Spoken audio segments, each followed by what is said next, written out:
Ammamma 7th anniversary Dhamaka offers. Shop 599, win 777 exclusive prizes. Order now. ఐపీఎల్లో Saturday ఈరోజు single match ఉంది. So CSK versus Mumbai Indians తలపడబోతున్నాయి. కీలకమైనటువంటి match రెండు జట్లకు. ఎవరు ఓడిపోతే వారు ఎలిమినేషన్కి చాలా దగ్గరగా వెళ్ళేటువంటి అవకాశం. ముఖ్యంగా ముంబై ఇండియన్స్కి చాలా కీలకమైనటువంటి మ్యాచ్ ఇది. మరి చెన్నై వేదికగా జరుగుతున్నటువంటి మ్యాచ్లో ఎవరు గెలిచే అవకాశం ఉంది, ఎవరు ఎలాంటి ప్రదర్శన చేస్తారు, రెండు జట్ల బలాబలాలు ఏంటనేటువంటి విషయాన్ని ఒకసారి మనం చూద్దాం. సో ఇప్పటివరకు రెండు టీంలు హెడ్ టు హెడ్ తలపడ్డప్పుడు ఏం జరిగిందో పరిణామాలు చూస్తే 7 సార్లు చెన్నై గెలిచింది, 4 సార్లు ముంబై గెలిచింది. అండ్ ఈ రెండు టీంలు కూడా 5 సార్లు ఛాంపియన్గా నిలిచినటువంటి భీకరమైనటువంటి టీమ్స్ ఇవన్నీ కూడా ఐపీఎల్లో ఈ రెండు. సో ఇలాంటి టీమ్స్ ఈ సీజన్లో కొంత ఫెయిలమైనటువంటి ప్రదర్శన ఎదుర్కొంటున్నాయి. బట్ సిఎస్కే ఇంకా బెటర్గా ఉంది ఎంఐ కంటే. అండ్ ఇప్పుడు చెన్నైలో జరుగుతుంది కాబట్టి ఇక్కడ గ్రౌండ్ విషయాన్ని గురించి మాట్లాడుకుంటే అక్కడ ఎలాంటి పరిణామాలు ఉంటాయంటే ఇక్కడ హై స్కోర్ 240+ ఉంది అండ్ లో స్కోర్ 70 మనకు కనిపిస్తుంది గ్రౌండ్లో ఇప్పటివరకు జరిగినటువంటి మ్యాచ్లో. అండ్ గతంలో ఒక match already face to face తలపడ్డారు ఈ సీజన్లో. అప్పుడు ముంబై ఓడిపోయింది, సిఎస్కే గెలిచినటువంటి పరిస్థితి మనం చూసాం.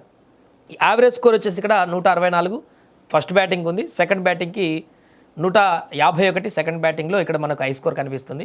సో అక్కడ మొదట బ్యాటింగ్ చేసిన వాళ్ళకి విన్ పర్సెంట్ తక్కువ, సెకండ్ బ్యాటింగ్ చేసిన వాళ్ళకి విన్ పర్సెంట్ ఎక్కువ అనేది సాధారణంగా అన్నిట్లలో కానీ దీంట్లో కనిపిస్తుంది.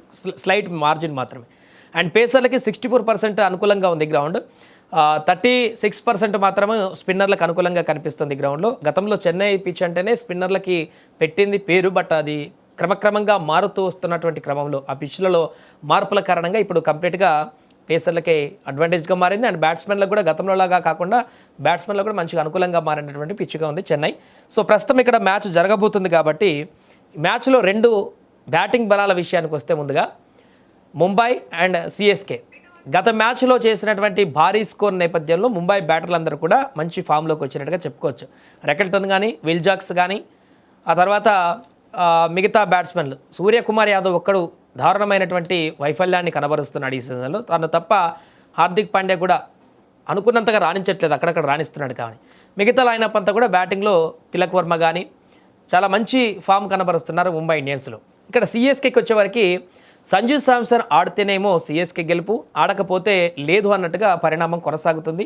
సంజు శాంసన్ ఆడకపోతే పూర్తిగా టాప్ ఆర్డర్ అంతా కూడా కుప్పకూలేటువంటి పరిస్థితి. ఎందుకంటే గైక్వాడ్ ఫామ్ కోల్పోయి చాలా ఇబ్బంది పడుతున్నటువంటి పరిణామం చూస్తున్నాం. ఈ సీజన్లో అసలు పెద్దగా ఆకట్టుకున్నటువంటి ఇన్నింగ్స్ తన దగ్గర నుంచి రానటువంటి పరిస్థితి. శివన్ దుబే కూడా T20 వరల్డ్ కప్లో హీరోగా మారాడు, కానీ ఈ సీజన్లో అంత అనుకున్నంత స్థాయిలో హిట్టింగ్ పవర్ కూడా శివన్ దుబే నుంచి మనకు కనిపించట్లేదు. బట్ ఒక్కసారి లైన్లోకి వచ్చాడంటే ఏం చేస్తాడో మనందరికీ తెలిసిందే.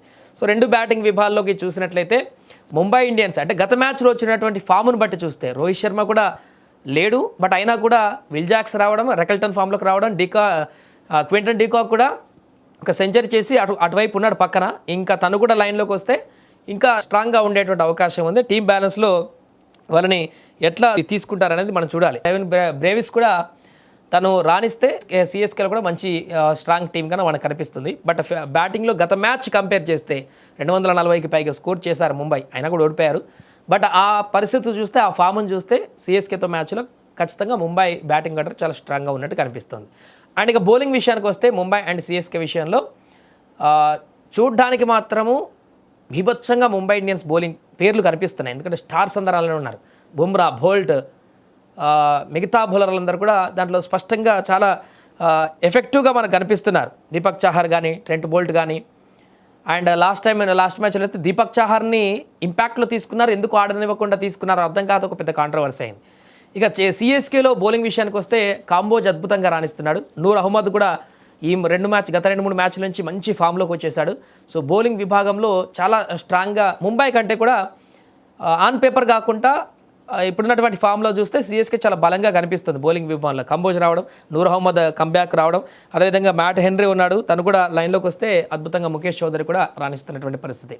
సో బౌలింగ్ విభాగంలో ఆన్ పేపర్లో ముంబై చాలా స్ట్రాంగ్గా ఉంటే ఫామ్లో బట్టి సిఎస్కే ఫామ్లో ఉంది. బట్ ఒకసారి బూమ్రా కనుక మరలా కంబ్యాక్ చేసి ఆ యొక్క బౌలర్స్ అందరూ కూడా ఫామ్లోకి వస్తే ముంబై ఏం చేస్తుందో మనందరికీ తెలిసిందే. బట్ ఈ పరిస్థితుల్లో చూస్తే అట్లా అనిపించట్లేదు. బట్ సిఎస్కే బౌలింగ్ లైనపే మంచిగా ఉన్నట్టు కనిపిస్తుంది. బట్ బ్యాటింగ్తో నెట్టుకొస్తారా లేదా ముంబై అనేది మనం చెన్నైలో చూడాలి. ఎందుకంటే హోమ్ టౌన్లో జరుగుతుంది కాబట్టి మ్యాచ్. ఈ మ్యాచ్లో కూడా ధోని ఆడేటువంటి అవకాశం అయితే స్పష్టంగా లేదు. అక్కడ హోమ్ టీమ్ సపోర్ట్ ఉంటుంది. అండ్ అడ్వాంటేజ్ కూడా వాళ్ళకి కొంత ఉండేటువంటి అవకాశం ఉంటుంది కాబట్టి ఇక్కడ స్లైట్ ఎడ్జ్ లోకల్ టీమ్గా సిఎస్కేకి ఉన్నప్పటికీ సింపుల్ టాపిక్లో ఎవరు గెలుస్తారో ఎవరు ఓడిపోతారో మనం చెప్పొచ్చు. ఒకటి, సిఎస్కేలో ఓపెనర్ సంజు శాంసన్ కనుక బ్యాట్ జరిపించారో గెలిచేటువంటి అవకాశం సిఎస్కేకి ఉంటుంది.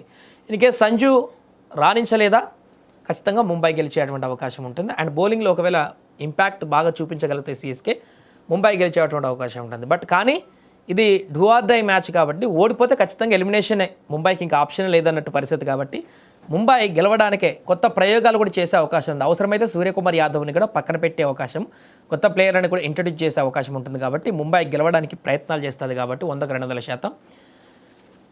కొంత స్లైట్ సిఎస్కే కనిపిస్తున్నా కూడా ఈ మ్యాచ్ అయితే ముంబై గెలిచేటువంటి అవకాశాలు ఉన్నట్టుగా మనం చెప్పుకోవచ్చు. నా అంచనా ప్రకారం కొంత స్లైట్ ఎడ్జ్ 55% ముంబై గెలిచే అవకాశం ఉంది, 45% సిఎస్కే గెలిచేటువంటి అవకాశాన్ని అయితే మనం ఈ మ్యాచ్లో చూడొచ్చు. ఎవరు ఏం చేసినా కూడా మొత్తానికైతే మ్యాచ్ మాత్రం చాలా టఫ్గా అయితే ఉండబోతుంది.